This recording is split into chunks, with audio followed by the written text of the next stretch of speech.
Well, ladies and gentlemen, so far we've learned, well, let me back things up. If you're going to prove that two shapes are congruent, typically you would have to show that every corresponding angle is the same and every corresponding side is the same. That's just if you're talking about any shape, right? Any polygon, you would have to like say, yeah, those are the same, it's all the same. Oh. But triangles are special. You don't have to show that all the sides and angles are the same. It turns out we learned yesterday, you just got to show that all the sides are the same, right? And you kind of in a way illustrated that by, could you take a triangle and change its shape when all the sides are the same? You can't change the shape and make a different triangle. But we're going to quickly realize that side is not the only way to prove triangles are congruent. Today you're going to learn 2 more ways to prove triangles are congruent. And I think next week you'll be learning 3 more ways. Maybe it's just 2, I can't remember. But there's lots of ways to prove triangles are congruent. So I bet you guys know what SAS stands for. Side angles. Oh, look, I'm already recording. That's exciting. So yeah, it stands for side angle side. It's copy after Side angle side. Side dash angle dash side. Or you'll be able to say SAS if you want. The side angle side congruence. And this is a postulate. Do you guys remember the difference between a postulate and a theorem? Postulate is like true no matter what. Versus a theorem is just like you guess. Well, you're kind of getting there. Postulate is accepted without proof. Postulate is accepted without proof. It's just one of those things that's just supposed to make sense right out of the box. So the side angle side congruence postulate says if 2 sides and the included angle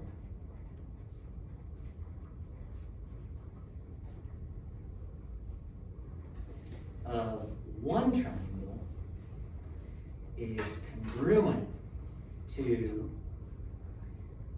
2 sides and the included angle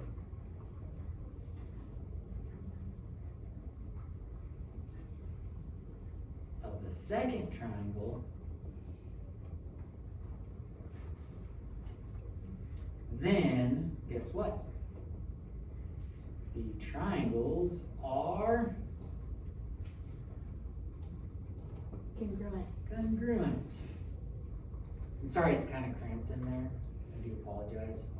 I should actually adjust it to add more space. If 2 sides and the included angle of one triangle is congruent to 2 sides and the included angle of the second triangle, then the triangles are congruent. Do you guys know what I mean by the included angle? It's where the 2 sides meet. Yeah, where the 2 sides you're talking about, where they meet, the angle that's formed by those 2 sides. That's exactly right. And an easy way to remember that is it's the angle's in the middle, right? Yeah. The angle's between the 2 sides. And unfortunately, I didn't give you much. Let's actually get rid of the if there. That'll give us some more space. Let's put the if outside. If you've got 2 triangles, and I don't know, how do you want to name the first triangle? DEF. DEF? Is that what you said? Yeah, I like it. DEF. DEF. You got, this would be clever. Let's go def and jam. Alright, that's only clever if you grew up in the 80s and 90s, probably. Alright, so we've got triangle def and jam. And if we know that DE is congruent to JA, that's all great and all, but is that enough to prove that the triangles are congruent? No, because basically you could extend out this side and make EF shorter and do all sorts of things. And these would still be the same, but they're not congruent. You could also say that DF is congruent to JM, but that still wouldn't be enough to say the triangles are congruent, because basically, can you guys kind of imagine this a little bit? That this could be like a small angle, and this could be a bigger angle, and these sides would still be the same, right? But how would that impact this side and this side? One would be longer, wouldn't it? If the angle is just opening up a tiny bit, wouldn't that shrink this side down real small? And if this is open real wide, wouldn't that stretch out this side across from it? And so it turns out that that's not enough information, but what could we add to this to show that the triangles are congruent? If you say that they open up the exact same amount, what is that forced to be true? It would force the sides across from them to be the same, and everything falls into place. So as long as you know two sides and the included angle are congruent to two sides and the included angle, that's enough information to say that triangle DEF is congruent to triangle JAM. Is that a band or something? It's If kind you're of, deaf, you I think can't it was a listen to show, music. but I also think it might have been a record company. Def Jam. It's also a comedy thing, yeah. There's Def Jam comedy specials on like HBO and stuff. Okay, so does it matter if it's the angle in between the two known sides? Like, can it be a different one? Well, if you only know two sides and an angle, the angle has to be in between. If you know more than one angle, there's some other options, Gary. There's some other options that we'll learn about. But if you only know two sides and one angle, it's got to be the one in between. And basically, I think you could like do some sketches, you know, and like kind of think about if another angle was the same, how they could be different. All right, hey, look at that. We got a proof. And on this proof, they listed out some given for us. And I like to go ahead and mark things congruent that they say are congruent. So where am I putting some tick marks? MP and NP. MP and NP. And we're also given that OP bisects angle MPN. Well, ladies and gentlemen, if OP bisects angle MPN, what do we know? Separates it into even halves. We know that angle MPO is congruent to angle NPO.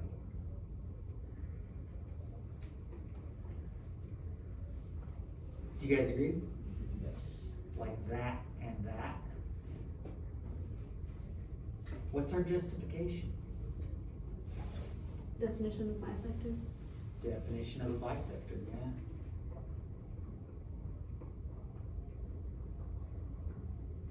Definition of a bisector. And I guess to be really all-star, we'd say definition of what kind of bisector?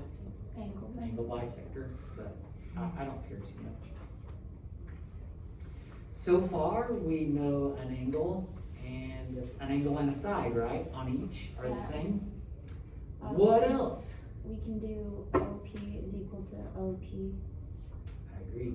OP Reflexive property. is congruent to OP by the reflexive property. Reflexive property of congruence, POC.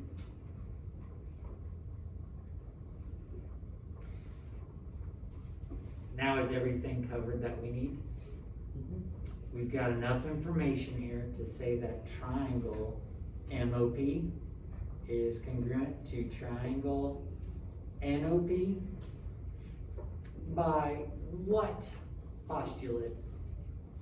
SAS. SAS, congruence postulate. If you don't write the congruence postulate, that's probably okay. That is okay. Just write SAS. You just write SAS. Okay. What do you guys think about that proof? I feel like that was pretty approachable. Amy's drifting off. No, No, you're not? You're just resting your eyes. sure, let's go with that. Yeah, okay, I got you.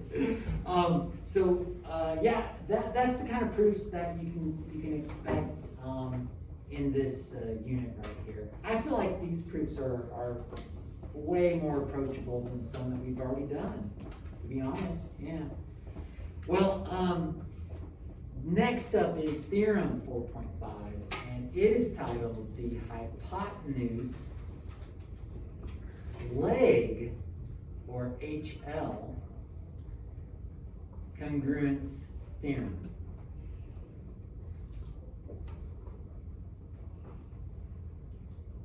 Do you guys know what they mean by hypotenuse and leg?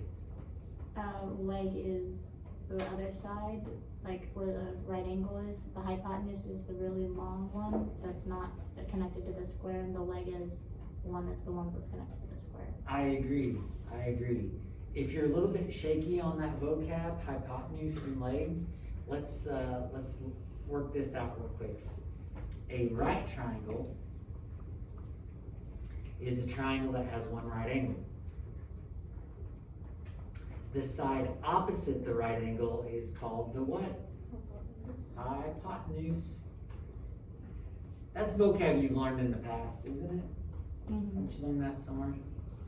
And the other two sides that happen to be adjacent to the right angle, and the other two sides are called the legs of the triangle. So these are the legs right here,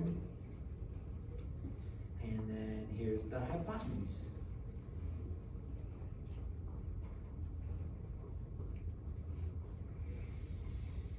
Well,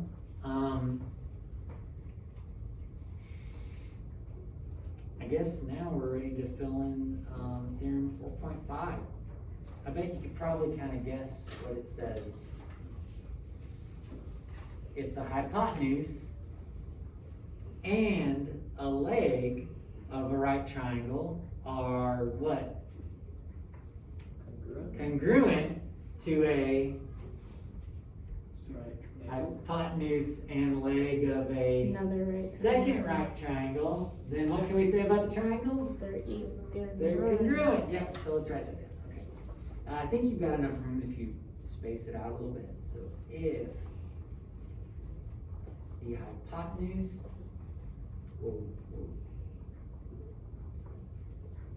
and a leg of one triangle is congruent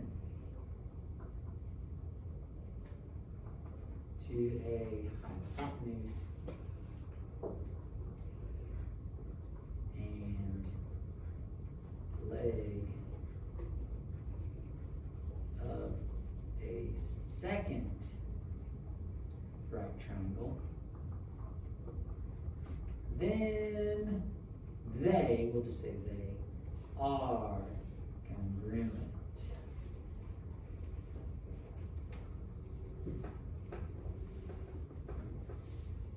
Okie dokie. So, knowing that the triangles are right triangles, that's the first step. But then it turns out that if you know the hypotenuses are the same and a set of legs are the same, you're going to have enough information to say that they're congruent, which may not be the most intuitive. So let's name the first triangle BAT. How would you like to name the second triangle? MAN. MAN.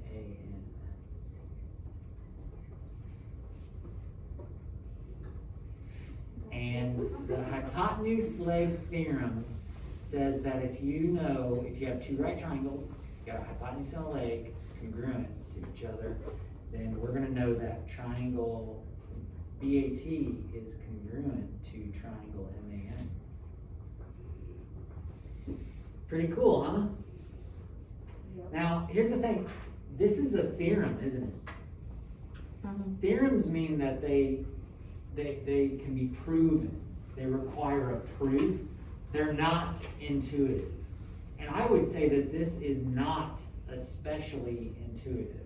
Like I can kind of make sense of this one by thinking about the openings, impacting the other side. But this doesn't click as quickly, I think. For me, it's not as intuitive.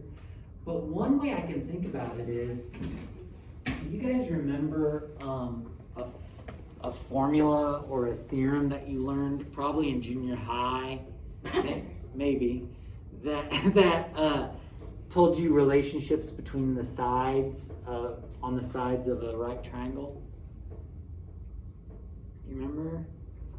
It was named after a dude. He was Greek. Yeah. What was it, Bella? Pythagorean theorem? The Pythagorean theorem, yeah. The Pythagorean theorem said that the hypotenuse is equal to the legs squared. Remember that? So it's a squared plus b squared equals c squared. And you could use the Pythagorean theorem to find a missing side on a right triangle. So show of hands, how many of you now kind of recall that a little bit? Ooh, dang. Intriguing. Very intriguing. So it turns out this kind of makes sense because you could totally, by the Pythagorean theorem, justify that this missing side would be the same as this missing side. And if you knew those are the same, wouldn't you have side to prove they're congruent? Does that kind of make sense? But yeah, so a lot of you haven't practiced, don't have experience with the Pythagorean theorem. That is super exciting. I get to teach you about that later. All right. Well, let's flip this over. Look at that. We got another proof. Well, howdy. Go ahead and mark the congruent stuff that we know right off the bat are congruent.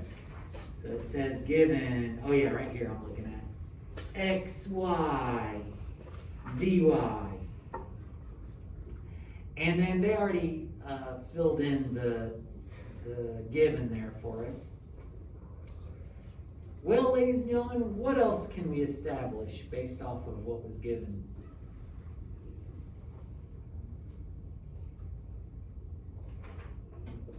XW is congruent to WZ. XW is congruent to WZ. What tells you that? Well, the WY is bisecting X and Z, right? WY is bisecting. I don't think that's what that says. Oh.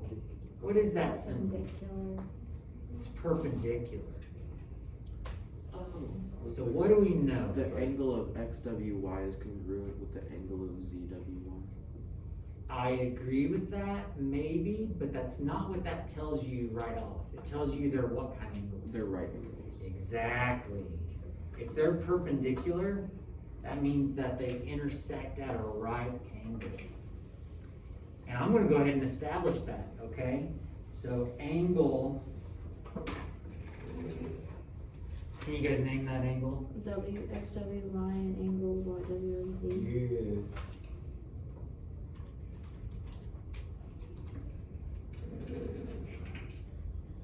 Angle XWY and angle,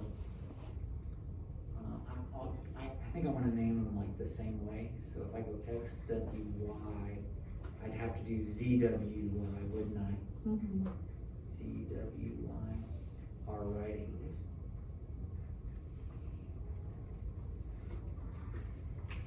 And how did we know that? right angle? Well, I don't think it said. Perpendicular? Oh, yeah, there we go. Definition of perpendicular.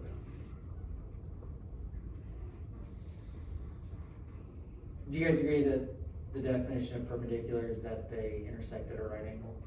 You guys Yes. cool with that? Yeah? What else do we know? What else can we know or figure out?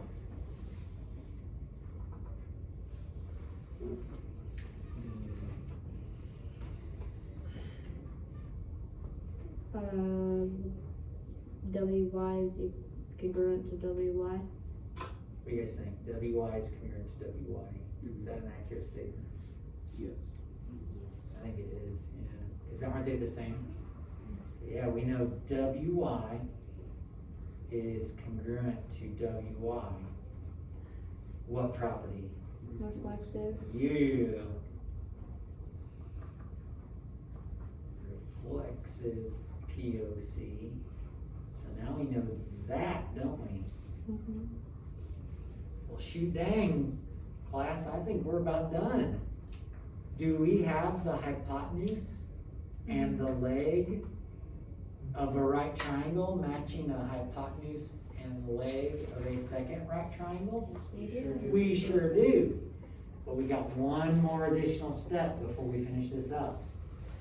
If we're going to use hypotenuse leg as a justification, we're going to have to say somewhere in the proof that they are what kind of triangles? Right? Mhm. Triangle? Yeah, so we're going to have to take one more step to say, oh, by the way, triangle XWY and triangle ZWY are right triangles. Notice how that's almost the same exact thing we said in statement 2. Do you guys see that? Yes. Kind of interesting, yeah. And your justification for that is, well, they have a right angle in them, so it's the definition of a right triangle. Definition of a right triangle. So yeah, just to be clear, steps 4 and 5 will always have to be in your proof when you use HL. So we're finally able to say that triangle XYW is congruent to triangle ZYW. And you guys notice how I'm making sure to write it the same way that the proof said? I didn't do that when we were talking about the stuff before, but for our final step, we need to write it the same way. Triangle XYW is congruent to triangle ZYW because of the hypotenuse leg congruency theorem. Or just HL. We've got one. Can I just write HL? Yep, you sure can.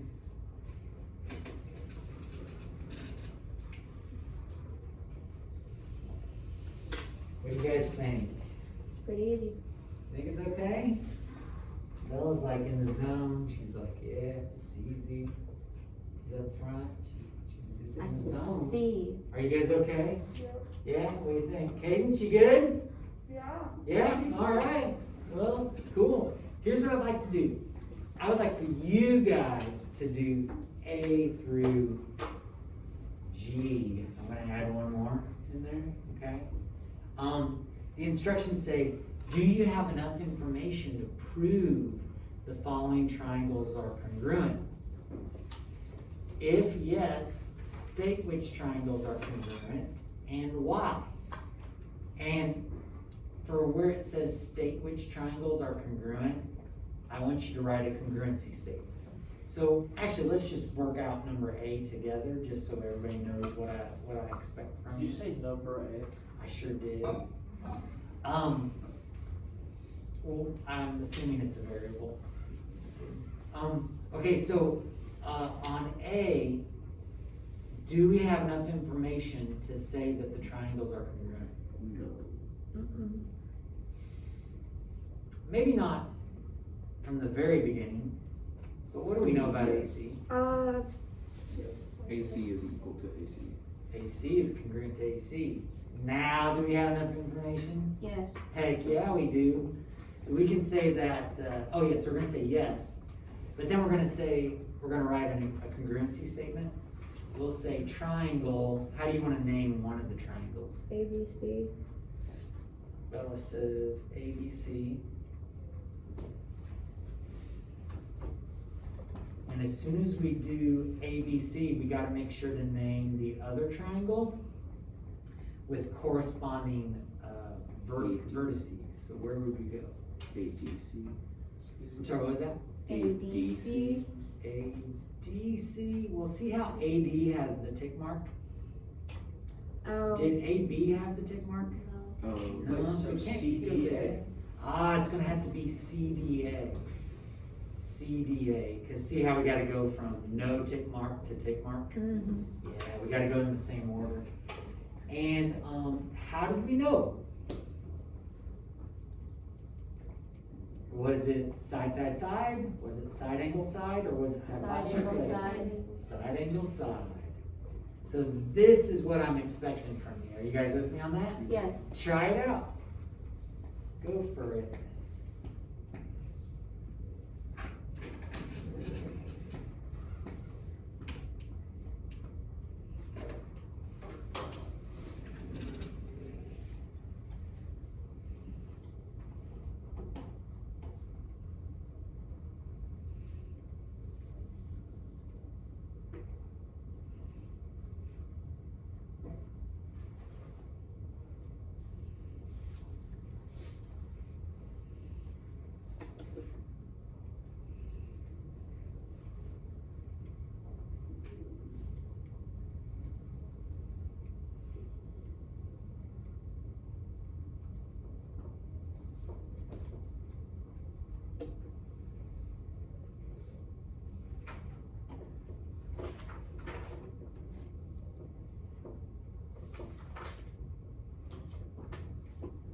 Wait a minute.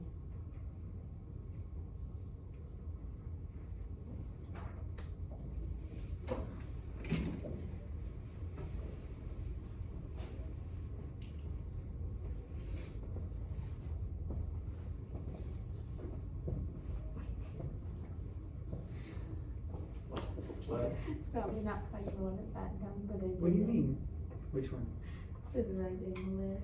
So my brain is probably thinking of one in each other.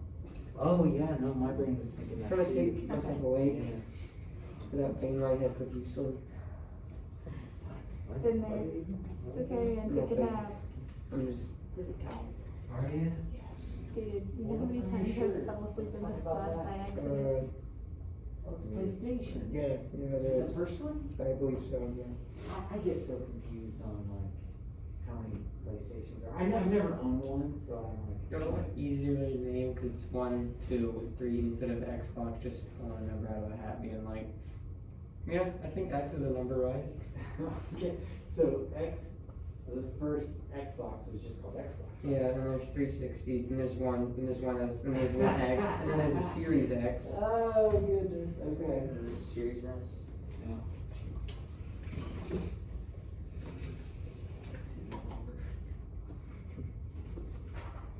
Oh, while you guys are working those out, trying those out, I'll draw an example for G.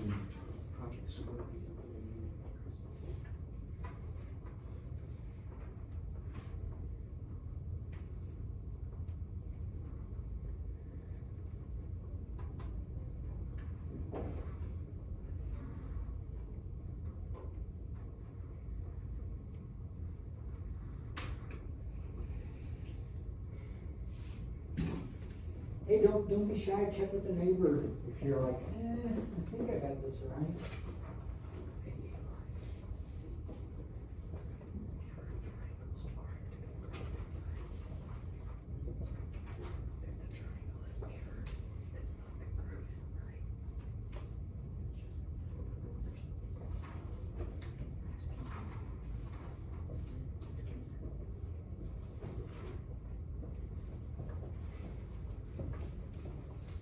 So maybe triangles aren't really right.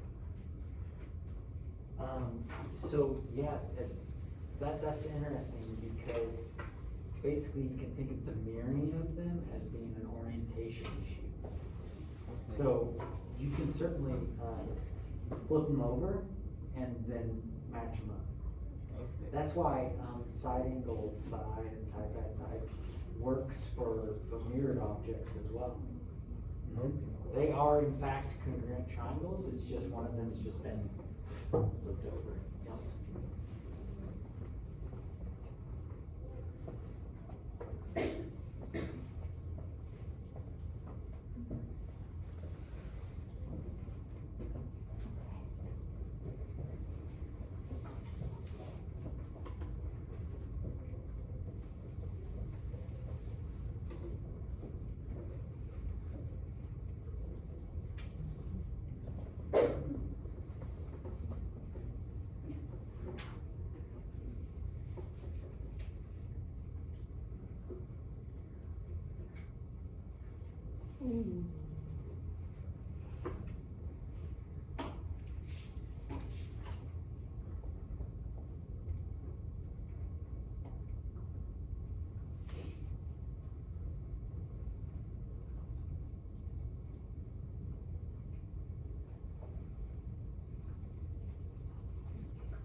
Is that everything on example G?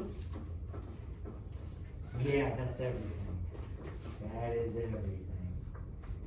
But with those parallel lines, you might be able to like figure some more stuff out, right? Yeah. Yeah.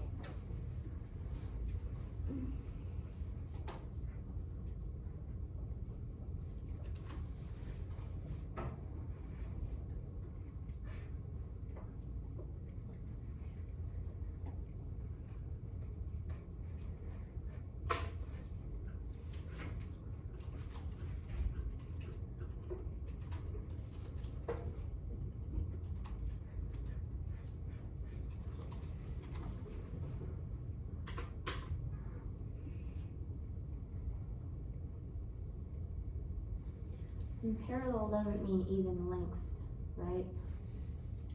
No, things don't have to be congruent to be parallel. Yeah. Okay, thank you.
Don't be shy, check with the neighbor.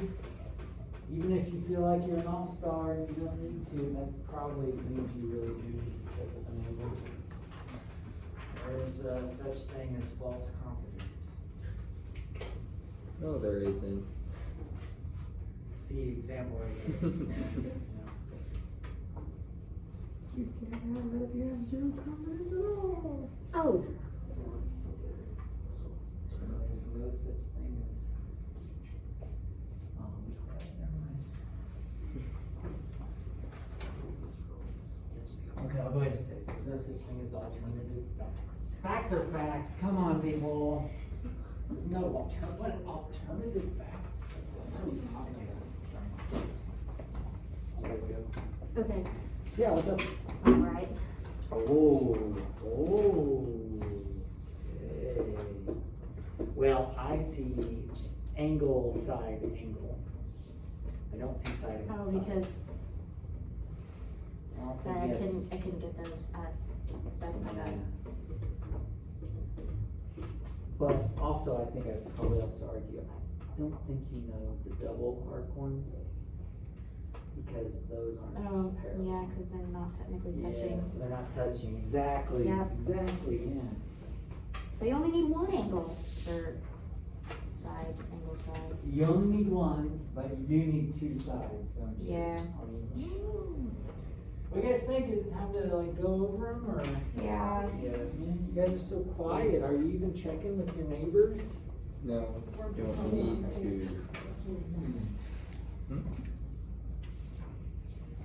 Okay, here you go. I was checking. if Oh you wait, finished that's right. it. Even though There's two big sketches on it. Yeah. Can't you see You it? finished it? Is it? There we We'll go. do it. Okay. ABC. There we go.